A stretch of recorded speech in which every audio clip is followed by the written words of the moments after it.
নমস্কার বন্ধুরা, আমি রিয়ার ইচ্ছে ডানায় সবাইকে স্বাগত। আজ আবার একটি গল্প তোমাদের শোনাতে চলে এলাম। তো আমার গল্পগুলো যদি ভালো লেগে থাকে প্লিজ একটা লাইক, কমেন্ট, শেয়ার করে দেবেন। আজকের গল্প হলো মাঝরাতের কল, প্রেমেন্দ্র মিত্রের লেখা গল্পটি। সেদিন রাত্রে শহরের প্রায় বাইরে বহু দূরের একটা কল সেরে একলাই ফিরছিলাম। একই দারুণ শীত এবছর, তার উপর রাত অনেক হওয়ায় ঠান্ডা অত্যন্ত বেশি পড়েছিল। পুরো গোটা কত গরমের জামা থাকা সত্ত্বেও সব ভেদ করে মনে হচ্ছিল ঠান্ডা হাওয়া আমার পাঁজরার ভিতরে গিয়ে ঢুকছে। আসছিলাম আমার পুরনো মোটরে। এই মোটর আমি আজ 10 বছর ধরে একাই চালিয়ে ফিরছি, কিন্তু এখন মনে হচ্ছিল সঙ্গে একজন শোফার থাকলে ভালো হতো। এই দারুণ শীতে স্টিয়ারিং হুইল ধরে সমস্ত হাওয়ার ঝাপটা সহ্য করার কষ্ট আর মনে হয় কিছুতে নেই। আমাদের শহরটি অত্যন্ত ছড়ানো, বড় বড় কয়েকটি রাস্তাকে আশ্রয় করে চারিধারে ছড়িয়ে পড়েছে, কিন্তু জমাট বাঁধেনি। অনেক সময় এক প্রান্ত থেকে আর এক প্রান্তের মধ্যে শুধুমাত্র একটা নির্জন রাস্তা ছাড়া আর কোনো যোগাযোগই নেই। যে রাস্তা দিয়ে আসছিলাম সেটিও অত্যন্ত নির্জন। দুধারে মাঝে মাঝে হর্তুকি আর মহুয়া গাছ, আর রাস্তার দুধারে শুধু শূন্য অসমতল মাঠ। তার ভেতর না আছে বাড়ি, না ঘর, না কিছু। কি করবে বাড়ি এই নির্জন জায়গায়? অন্ধকারে অবশ্য এসব কিছুই দেখা যাচ্ছিল না। আমার মোটরের মিঠি আলোয় সামনের পথের খানিকটা মাত্র দেখা যাচ্ছিল। যেতে যেতে মনে হচ্ছিল অন্ধকারের সমুদ্রই যেন আমার মোটরের আলোয় কেটে চলেছে। শীতের দরুন কষ্ট পেলেও বেশ নিশ্চিন্ত মনেই মোটর চালাচ্ছিলাম। আমার মোটরটা পুরনো হলেও কি হবে, বেশ মজবুত, কখনো বেয়ারা পোনা করে না। আধ ঘন্টার মধ্যেই বাড়ি পৌঁছে কম্বলের তলায় ঢুকবো, এই কথাটাই চিন্তা করছি। অন্ধকার রাস্তার নিস্তব্ধতার উপর শব্দের ঢেউ তুলে আমার মোটর এগিয়ে চলেছে দ্রুত গতিতে। নিজেকে যতটা সম্ভব আবৃত রেখে ভেতরে বসে সমস্ত চিন্তা পরিত্যাগ করে আমি শুধু গরম বিছানাটার আরামের কথাই ভাবছি। আহা, কি আরাম! ডাক্তারদের মতো পরাধীন আর কেউ নয়।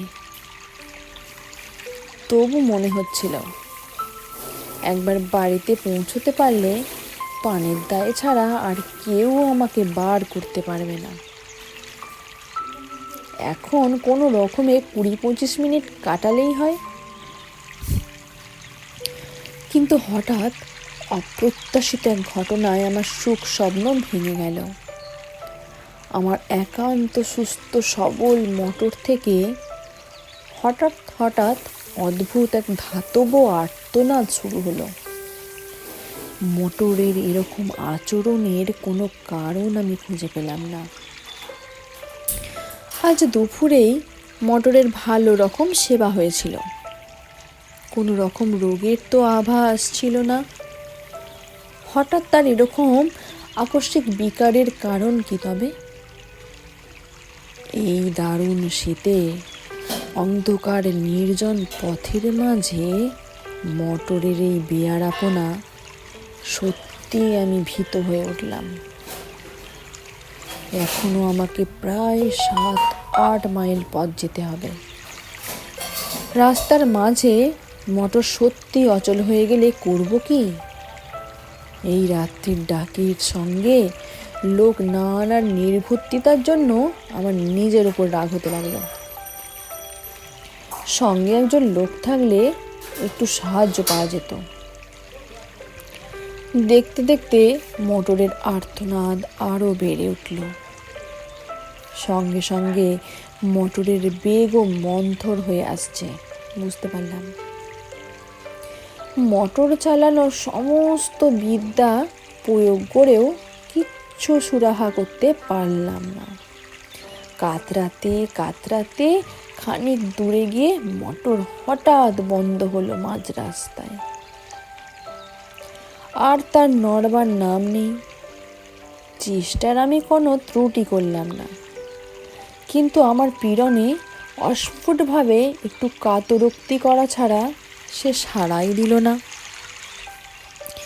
ভয়ে দুর্ভাবনায় সত্যি তখন আমার সমস্ত দেহ আড়ষ্ট হয়ে পড়েছে। মোটর ফেলে এই দারুণ শীতে 7-8 মাইল পথ আমি যাব কি করে? এই মাটির মাঝখানে মোটরের ভিতরে সারা রাত কাটাবো যে, সেটাও তো অসম্ভব। এখন কি হবে? ডাক্তার বাবু। হঠাৎ বুকের ভেতরে হৃৎপিণ্ডটা যেন লাফিয়ে উঠল। এই জনশূন্য পথে এমন সময় কে ডাকলো? আবার শুনতে পেলাম, ডাক্তার বাবু। এদিক ওদিক অন্ধকারে তীক্ষ্ণ দৃষ্টি নিক্ষেপ করেও দেখতে পেলাম না। তারপর লক্ষ্য করলাম পথের ধারে ঝাঁকড়া একটি গাছের নিচে এক আবছায়া শীর্ণ দীর্ঘ মূর্তি দেখা যাচ্ছে। হঠাৎ এমন জায়গায় কেমন করে যে সে উদয় হলো বুঝতে পারলাম না। আর সাড়া দিয়ে বলেও ফেললাম, কে কে তুমি? মনে তখন আমার একটু আশার আলো দেখা দিয়েছে। তার আবির্ভাব যেন বিস্ময়কর হোক না হোক, লোকটার কাছে তো একটু সাহায্য পাবো। লোকটা সেই জায়গা থেকেই বললে, আমায় চিনবেন না আপনি? চিনবার আমি তখন ব্যস্ত নই, আমার সাহায্যের জন্য একজন লোক দরকার মাত্র। এই কথাই তাকে বলতে যাচ্ছি, এমন সময় লোকটা আবার আমায় বলল, আপনাকে একটু আসতে হবে ডাক্তারবাবু, ভারী অসুখ একজনের। এমন সময়ে এই অনুরোধে বিরক্তই হলাম এবং আশ্চর্য হলাম তেমনি। ঠিক এই সময়ে রাস্তার ঠিক এই জায়গায় রোগী কি আমার জন্য তৈরি হয়ে বসেছিল? লোকটা আমার মনের কথাই যেন আঁচ করে বললে, এ ভগবানের দয়া ডাক্তারবাবু, এমন সময় আপনাকে পাবো স্বপ্নেও ভাবিনি, অথচ না পেলে কি বিপদই যে হতো। বেশি কথা আর ভালো লাগছিল না, একটু বিরক্ত হয়েই বললাম, কোথায় তোমার রোগী কোথায়? লোকটা এবার নিঃশব্দে অন্ধকারের ভেতর একদিকে হাত বাড়িয়ে নির্দেশ করল। সেদিকে চেয়ে দেখলাম, সত্যি দূরে একটা বাড়ির আলো যেন দেখা যাচ্ছে। এরকম নির্জন প্রান্তরের মাঝে এরকম বাড়ি খুব কমই থাকে। হঠাৎ এরকম জায়গায় এমন সময়ে যাওয়াও যেন একটু বিপজ্জনক মনে হলো। তবে সত্য আমার কেউ নেই, সঙ্গে টাকা করি নিতান্তই সামান্য, এই যা ভরসা। একটু ভেবে নিয়ে জিজ্ঞাসা করলাম, কি অসুখ? উত্তর এলো, জানি না ডাক্তারবাবু, কিন্তু অত্যন্ত সঙ্গীন অবস্থা, তাড়াতাড়ি না গেলে বোধহয় বাঁচানো যাবে না। দোহাই আপনার, চলুন ডাক্তারবাবু। কোথায় নিজের বিপদ সামলাবো না হঠাৎ রাস্তার মাঝে রাত্রে যে এভাবে যেতে হবে বুঝতে পারিনি। তবে ডাক্তার মানুষ, জীবন মরণের সমস্যা শুনলে চুপ করে তো আর বসে থাকতে পারা যায় না। বাধ্য হয়েই তাই বললাম, চল। মাঠের ওপর দিয়ে সরু একটা পথ, অন্ধকারে ভালো করেই দেখা যায় না। তাই ধরে লোকটার পিছু পিছু মিনিট 5 হেঁটে একটি বাড়ির উঠানে এসে দাঁড়ালাম। সামনে একটি ঘরের দরজা থেকে আলো দেখা যাচ্ছে। সেই দিকে দেখিয়ে লোকটা বলল, ওই ঘরেই রোগীবাবু, আপনি যান, আমি এখনই আসছি। অন্ধকারের ভেতরেই বুঝতে পারলাম বাড়িটি বিশেষ সমৃদ্ধ চেহারার নয়। গুটি 4-5 ঘর, একটুখানি ঘেরা উঠোন। ঘরগুলিও সব পাকা ছাদের নয়, দুপাশে খোলার ছাউনি। লোকটার কথা মতো সামনের ঘরে গিয়ে ঢুকলাম। ঘরটি আয়তনে বিশেষ বড় নয়, তার উপর নানান আকারের বাক্সে ভর্তি। নড়বার চড়বার স্থান অত্যন্ত অল্প। দরজার মুখোমুখি একটি জানলা, সেই জানলার ধারে মিট মিট করে একটা কেরোসিনের লণ্ঠন জ্বলছে। সেই আলোতেই অস্পষ্টভাবে দেখা গেল দরজার বাঁধারে একটি 4 পায়ায় অত্যন্ত শীর্ণ এক ভদ্রলোক শুয়ে আছেন। আমি ঘরে ঢুকতেই ক্ষীণ স্বরে তিনি বললেন, এসেছেন ডাক্তারবাবু, আপনার দয়া কখনো ভুলব না, বসুন। ঘরের ভিতর এদিক ওদিক চেয়ে বসার জায়গা একটিই দেখতে পেলাম। জানলার কাছে গিয়ে 4 পায়া থেকে অনেক দূরে একটি বেতের মোড়া। সেইটাই টেনে 4 পায়ার কাছে আসবার উদ্যোগ করতেই ভদ্রলোক আবার ক্ষীণ স্বরে বললেন, বসুন বসুন, এইখানেই বসুন। আগে আমার রোগীর কথা বলি, শুনুন। একটু হেসে এবার সেখানেই বসলাম। রোগীদের নানান অদ্ভুত বাতিকের সঙ্গে আমার যথেষ্ট পরিচয় আছে, বুঝলাম। খানিকক্ষণ ধরে নিজের রোগ সম্বন্ধে ভদ্রলোকের নানান মতামত আমাকে শুনতে হবে, না শুনলে নিস্তার নেই। ক্ষীণ স্বরে প্রথমেই তিনি আরম্ভ করলেন, আমার রোগ সারাতে আপনি পারবেন না ডাক্তারবাবু, বাঁচাতে আমাকে পারবেন না। একটু হেসে বললাম, সেই চেষ্টাই তো করা আমার কাজ, আর বাঁচবেন নাই বা কেন? এক অদ্ভুত হাসির আওয়াজ এলো কার থেকে। বাঁচতেও পারি? কেমন? বললাম, পারেন বই কি, কি তেমন হয়েছে আপনার? না, তেমন আর কি হয়েছে। ভদ্রলোক আবার যেন হাসলেন, তারপর বললেন, ডাক্তারদের অনেক ক্ষমতা কেমন, তাই না? কিন্তু ধরুন তাতেও যদি না বাঁচি, যদি আজ রাতেই মারা যাই। রোগীর এই অর্ধোন্মত্ত প্রলাপের উত্তরে আমি কি বলবো ভেবে পেলাম না। মনে মনে তখন এই বিলম্বে অস্থির হয়ে উঠেছি। রোগী আবার বললেন, যদি আপনি থাকতে থাকতেই মারা যাই ডাক্তারবাবু, কি হবে তাহলে? কে আপনার ফি দেবে? আচ্ছা পাগল রোগীর পাল্লায় পড়া গেছে। বললাম, যদি নেহাতি আপনার মারাই যান, ফি নাই বা পেলাম। আমরা শুধু ফিয়ের জন্যই আসি না। তা বটে, তা বটে, পৃথিবীতে ভালো লোক, পৃথিবীতে মনুষ্যত্ব তো এখনো আছে, তাই না ডাক্তারবাবু? কিন্তু আপনার ফিয়ের ব্যবস্থা আমি করে রেখেছি ডাক্তারবাবু। যদি হঠাৎ আমি মরে যাই, ওই বাক্স খুলে ফেলবেন, বুঝেছেন ডাক্তারবাবু? ওই বেতের ছোট্ট বাক্সটি। ভদ্রলোকের স্বর আরও মৃদু হয়ে এলো। ওই বাক্স থেকে আপনার প্রাপ্য টাকা নিয়ে নেবেন। আরও একটা জিনিস নেবেন ডাক্তারবাবু। নেবেন তো? আমি একটু বিরক্ত হয়ে বললাম, কি? কিছু না ডাক্তারবাবু, একটা কাগজ, কিন্তু ভয়ানক দরকারি।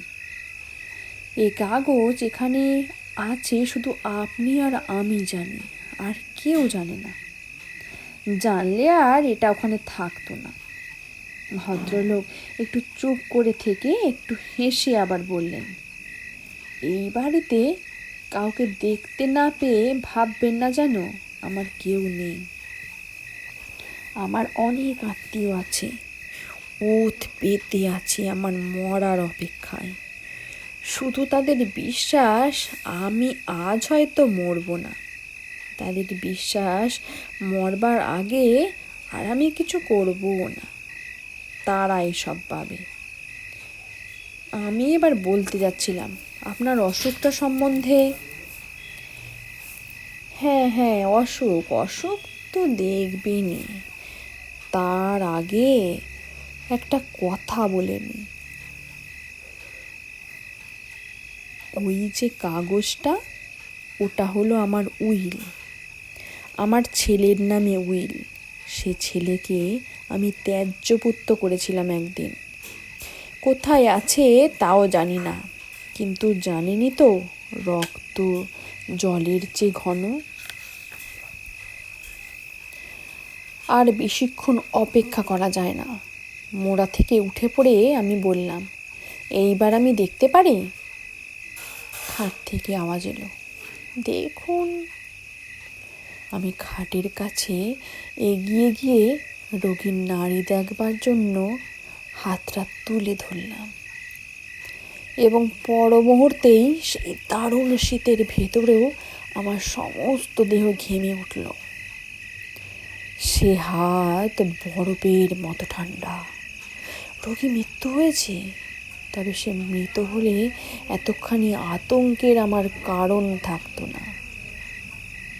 ব্যাপার আলাদা। ডাক্তারি শাস্ত্রে যদি সত্য কিছু থাকে, তাহলে এই রোগী এই মাত্র মারা যায়নি। তার মৃত্যু হয়েছে অনেক আগে, কয়েক ঘন্টা আগে। তার সমস্ত দেহ কঠিন। আমি উন্মাদের মতন খানিকক্ষণ পরীক্ষা করলাম। না, ভুল আমার হতেই পারে না। কিন্তু তাহলে এই ব্যাপারের অর্থ কি? তখন কিন্তু স্থিরভাবে কোনো চিন্তা করবার আমার ক্ষমতা নেই। আতঙ্কে আমার বুকের স্পন্দন পর্যন্ত থেমে গেছে। হঠাৎ জানলার কাছে বাতিটা দপ দপ করে নেচে উঠল। সেটা একবার নেড়ে দেখলাম, তাতে তেল এক ফোঁটা নেই। প্রান্তরের মাঝে নিস্তব্ধ নির্জন বাড়িতে এই ভয়ঙ্কর অবস্থায় আমি একা। এই বাতির আলোটুকুই যেন আমার একমাত্র সহায়। তাও নিভতে চলেছে দেখে আমি দ্রুত পদে ঘর থেকে বেরিয়ে পড়লাম। বুঝতে পারলাম পিছনে আলোটা কয়েকবার নেচেই নিভে গেল। তখন আমি উঠান ছাড়িয়ে এসেছি। কিভাবে যে তারপর অন্ধকার প্রান্তরের ভেতর দিয়ে ছুটতে ছুটতে এসে মোটরে উঠেছিলাম তা আমার মনে নেই। মোটর চালিয়ে শহরের মাঝ বরাবর আসবার পর আমার যেন স্বাভাবিক জ্ঞান ফিরে এলো। সবচেয়ে আশ্চর্য ব্যাপার, মোটরের এই চলা। খানিক আগে অদ্ভুতভাবে যে মোটর বন্ধ হয়ে গিয়েছিল, হঠাৎ এবার বিনা চেষ্টায় আপনা হতে সে মোটর এমন শুধরে গেল কি করে? তারপর দিন দিনের আলোকে লোক সঙ্গে করে নিয়ে সেই প্রান্তরের মাঝেকার বাড়ির নিঃসঙ্গ রোগীর শেষ ইচ্ছা পূর্ণ করার ব্যবস্থা করেছিলাম। তার ছেলেই আজকাল সমস্ত বিষয়ের মালিক। তবে সেদিনকার রহস্যের স্বাভাবিক মীমাংসা আমি এখনো করতে পারিনি। নমস্কার বন্ধুরা, আমার গল্প এখানেই শেষ হলো। ভুল ত্রুটি মার্জনা করে দেবেন। আর কেমন লাগলো তোমাদের জানাবেন। Thank you.